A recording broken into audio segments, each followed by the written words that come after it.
Bonjour. Spécial présidentiel, j'ai ressorti ce vieux t-shirt qui rappelle effectivement que les organes sont une famille, que le corps humain donc fonctionne dans un ensemble comme le corps social, et on a vu récemment que le cœur était l'organe qui représente la conscience dans le corps humain, qui abrite la conscience, et que c'est lui qui rayonne, qui harmonise l'ensemble des autres organes, de l'ensemble de la physiologie humaine. Et je voulais rajouter un élément important, c'est que le cœur, comme tous les organes vitaux du corps, a des ouvertures sensorielles, une ouverture sensorielle qui lui correspond, qui se trouve être la langue. Vous voyez, parce que cet organe-là ressemble à celui-là. Tout comme les oreilles ressemblent un peu au rein, les deux triangles ici ressemblent aux poumons. Donc on a des ouvertures au monde qui sont en relation avec les organes internes. En médecine chinoise, c'est conçu comme ça. La particularité de la langue, c'est que c'est un organe double qui permet à la fois de refléter le cœur organe, parce qu'elle est fortement vascularisée, elle est de la même couleur, elle est remplie de vaisseaux sanguins, et que la coloration de la langue reflète parfois l'état du cœur. Elle peut être pâle si le cœur a un problème, s'il y a de l'anémie par exemple, ou elle peut être rouge s'il y a de la chaleur, ou se bleuter lorsque le cœur lorsqu'il y a des problèmes cardiaques, que le sang circule mal. Donc la langue organe peut refléter le cœur organe, mais la langue esprit, on parle une langue, peut refléter le cœur esprit. Donc la langue est l'expression du cœur. C'est pourquoi la parole, le langage, c'est le moyen de parler de cœur à cœur. Et puisque le cœur est le président et l'empereur du pays, des organes, la langue est son ambassadeur en quelque sorte, et son moyen d'expression.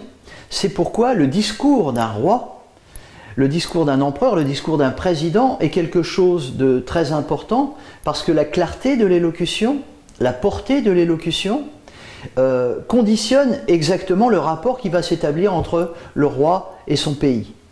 Ce qui fait que si effectivement un roi bégaye, a du mal à trouver ses mots, tout de suite ça va vouloir dire que le cœur a un problème. Il est trop émotif, il est trop timoré, donc ça veut dire qu'il n'est pas clair, il hésite. Ce qui fait qu'il y a toute une étude qui est menée chez les présidents ou chez les candidats à la présidence pour parler correctement, et ça peut se comprendre parce qu'effectivement, il y a besoin d'une élocution claire pour que les gens perçoivent un langage clair. Le problème, c'est qu'on fait un travail artificiel pour parler clairement, mais ça ne veut pas dire forcément que le langage vient du cœur. Normalement, la langue n'est qu'un intermédiaire entre le cœur et un autre cœur, ou les autres cœurs. Parler de cœur à cœur, par l'intermédiaire du langage. Si quelqu'un vous parle sincèrement avec le cœur, vous percevez le cœur à travers la langue. Si la personne a la langue fourchue, si on peut dire, elle va s'exprimer, elle va apprendre à parler d'une certaine façon, mais vous sentez que derrière, le sourire est commercial, que la promesse est fausse, de toute façon, même si la personne aura appris à parler correctement, il en est d'autres qui parlent moins bien, mais on sent qu'il y a un cœur derrière, et évidemment, il y a des personnes qui vont s'arrêter à la façade, mais il y en a d'autres qui vont voir que le cœur derrière, il est clair ou il n'est pas clair. Donc, ne vous arrêtez pas uniquement à cet organe, parce qu'il est important qu'il soit travaillé, bien sûr, mais il est important surtout qu'il soit nourri par le cœur et non pas uniquement par le cerveau. Parce que le cerveau, en médecine chinoise, correspond à la lune, et le cœur au soleil. La lune ne fait que réfléchir la lumière du soleil, mais elle n'émet pas par elle-même. Cette lumière-là, elle est froide, celle-ci, elle est chaude. Donc vérifiez que ça vient bien du cœur quand quelqu'un vous parle, et c'est vrai qu'en politique, c'est pas gagné. Une autre chose intéressante, c'est que le méridien du cœur, en médecine chinoise, il va sur le bras comme ça, il part d'ici, donc c'est un courant, un méridien, qui alimente, et vous savez, il y a des gens qui ont le cœur sur la main. Donc quand on est quelqu'un d'extraverti, on parle aussi avec les mains, parce qu'on ressent le besoin de faire parler le cœur avec les mains. C'est plus les gens du Sud qui parlent comme ça. Les gens du Nord qui ont, vous savez bien, la chaleur, qui n'ont pas dehors, eux, ils gardent l'expression à l'intérieur et le corps bouge beaucoup moins.